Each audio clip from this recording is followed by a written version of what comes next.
మర్చిపోకుండా నా దగ్గరికి ఇంకెక్కడికి కూడా వెళ్ళకండి, నా దగ్గరకే రాండి.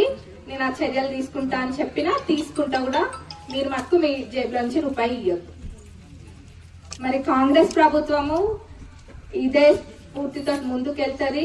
ఇంకేమైనా పెండింగ్ పనులు ఉన్నా గానీ తప్పకుండా నెరవేరుస్తుంది కాంగ్రెస్ ప్రభుత్వము.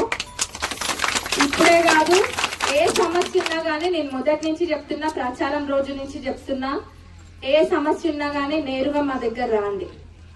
మీ బాధలు తీరవడానికే మేము ఉన్నాము, ప్రజాసేవ కోసమే ఇక్కడికి వచ్చినాము. మరి అందరూ కూడా దయచేసి అప్లై చేసుకోండి.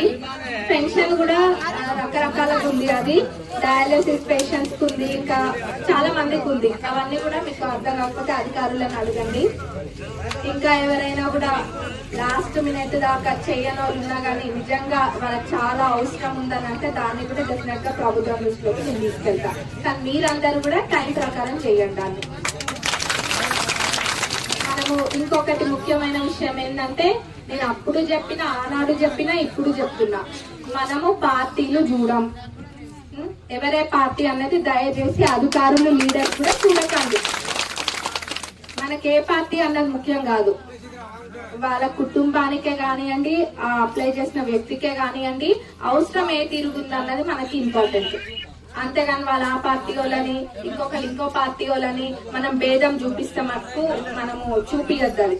అట్లా ఎవరైనా చేసినా గానీ అది కూడా నా దృష్టికి తీసుకురావాల్సిన బాధ్యత ఇక్కడున్న అందరి మీద ఉంది.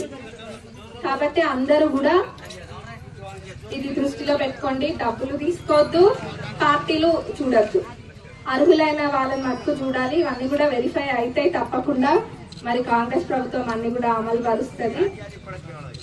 మళ్ళీ కలుద్దాం.